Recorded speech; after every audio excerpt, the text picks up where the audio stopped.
Okay, Alan has given you an introduction to the instrument, so I'll go directly to the topic, which is search and the detection of a coma, the inner coma, in CG with the ALICE instrument. So we've had a number of different strategies for looking for coma. At large distances where the comet was not resolved, we were looking for extended emissions as we usually see from Earth orbit. We didn't see any. We were very disappointed. This was in July.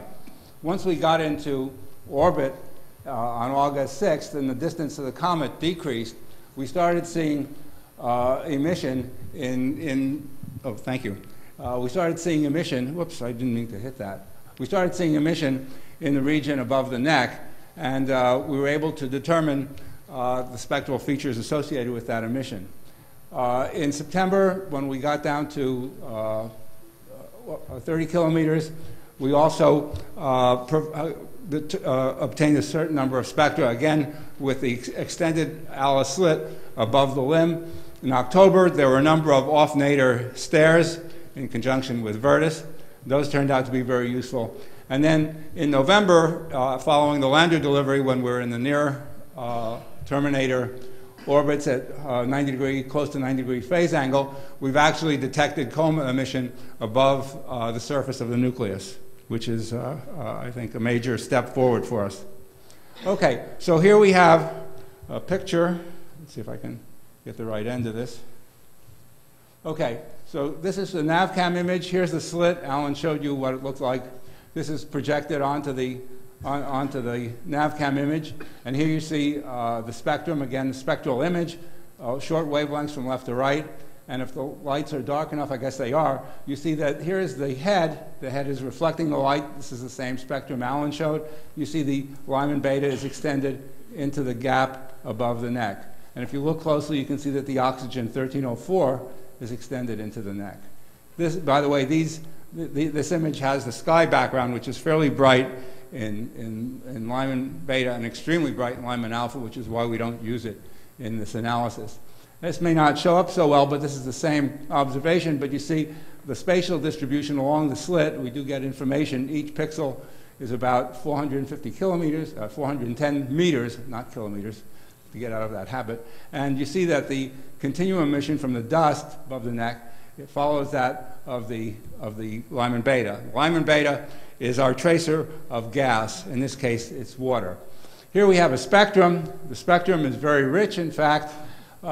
This is the Lyman beta. Again, we see Lyman gamma and Lyman delta and the rest of the Lyman series. It's an atomic physics textbook. We see oxygen. We see the oxygen emission at 1356 angstroms. This is an intercombination multiplet, a forbidden transition. It's not excited by fluorescence the way the 1304 is, say, in the Earth's atmosphere or in the coma of most comets.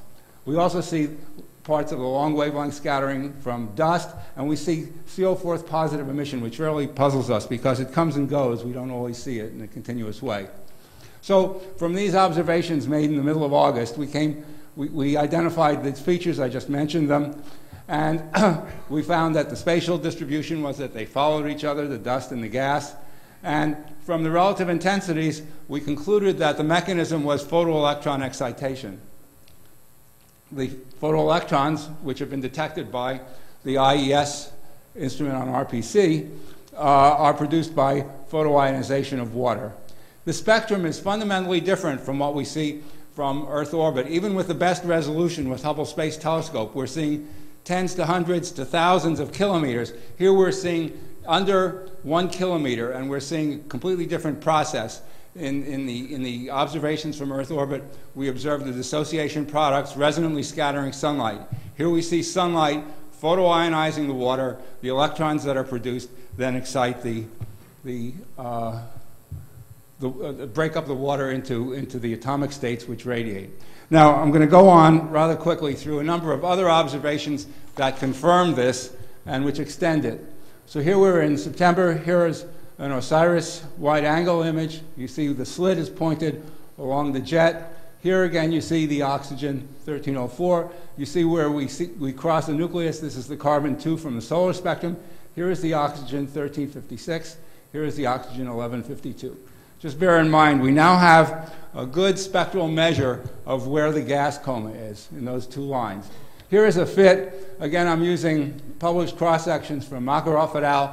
These are with 200-volt electrons. The photoelectrons produced by the photoionization of water are typically 20 to 50 eV. We don't have cross-sections at that energy, at those energies. We don't have, we don't know how these cross-sections vary at lower energies. The thresholds for the dissociative excitation are in the range of 25 to 30 eV, so there could be threshold effects. So even though the agreement is not perfect, it certainly shows you that we've identified the right source mechanism. Now we're also seeing carbon emissions, and these are coming from the dissociation of CO2. Well, it could be the dissociation of CO equally, but the dissociation of CO would produce a distinctly different spectrum. The ratio of the 1657 to 1561 and the presence of the 1335 carbon-2 line are indicative of what you get when you dissociate CO2 by electron impact. I'll come back to that towards the end of the talk, which is pretty soon. Here we have on September 23rd another example. I'll just run through this pretty quickly here. In this case, we're looking at a different region above the neck, but we see a stronger CO fourth positive indication. Okay, now when we do the limb stairs, we actually get quite a bit of information because we can see the variability with the subspacecraft latitude and longitude. And I'm going to show you a number of plots with as a function of time.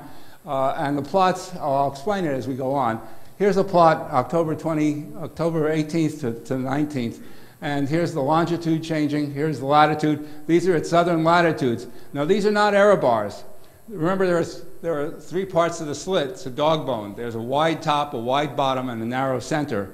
So we're measuring, the black is the wide bottom, the blue is the red top, and the red is the middle. You see what we're measuring here is the scale length of the emission, or rather the degree in which the emission decreases with distance from the nucleus. And the distance from blue to black here corresponds to 500 meters at this distance from the comet. So the intensities are a measure of how the spatial variation, we could actually, if we knew how to do it, if I knew how to do it, we could make maps. And you see there's a tremendous temporal variability that varies with longitude. Latitude here, we're in the southern latitudes.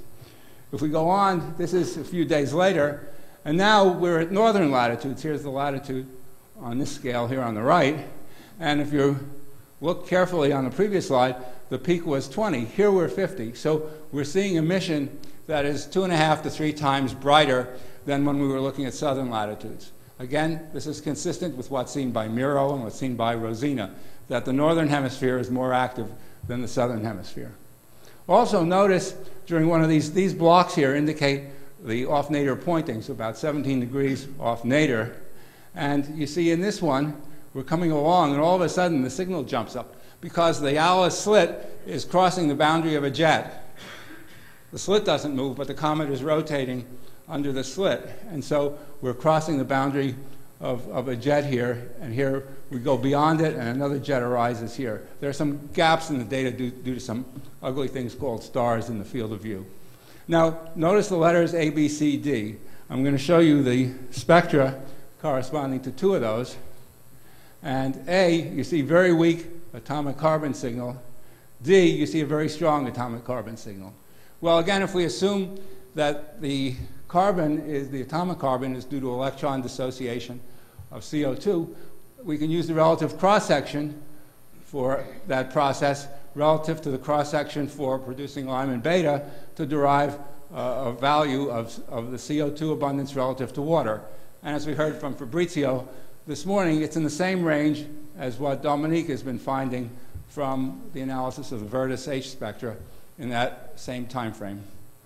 If you look at these numbers closely, you say, wait, well, it really varies by a large amount. But actually, going back one, you see that the water production is low here.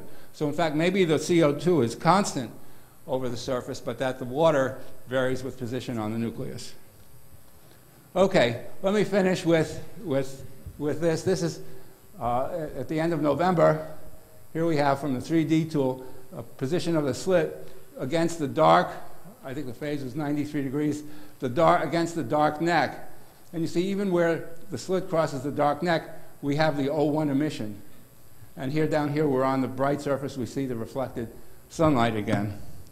And again, the spectrum, again, it's the same spectrum. Let me just run briefly. The yellow light is on. Here's a nice example where the slit is in the neck. And here we see the oxygen emissions extending the length of the entire slit. So let me run through my conclusions. The source of the electrons, whoops, I missed summary one. So we get a spectrum. The nature of the spectrum hasn't changed. The relative oxygen and hydrogen emissions are relatively constant with time. We see variations with carbon emissions indicative of a variable CO2 to H2O ratio. We get a reasonable fit, even though the energy is not right for the electrons, with the laboratory spectra of Makarov et al. Again, I've said this is different from what we normally see from Earth orbit. And again, the spatial variation, the mechanism for photoionization and photoelectron excitation is similar to that used to explain the detection of the plumes on Europa that was published earlier this year. Photodissociation, another possible process, which I haven't mentioned, can be ruled out by a number of reasons. The cross-sections are low, and the selection rules are such that we would not produce the 1356. Finally, in the latest observations, the observations against the dark surface avoid the background of the interplanetary Lyman alpha, so we can measure the Lyman alpha to Lyman beta ratio. That, again, is in agreement with the laboratory value. So again, it confirms our hypothesis that the emission that we see is produced by photoelectron dissociative excitation. Again, the acknowledgments we want to thank. I'd like to thank personally, and for the whole ALICE team, all the people at ESA, ESOC, ESAC, STEC, everywhere, who've made this mission so wonderful. It's been a great adventure. Thank you.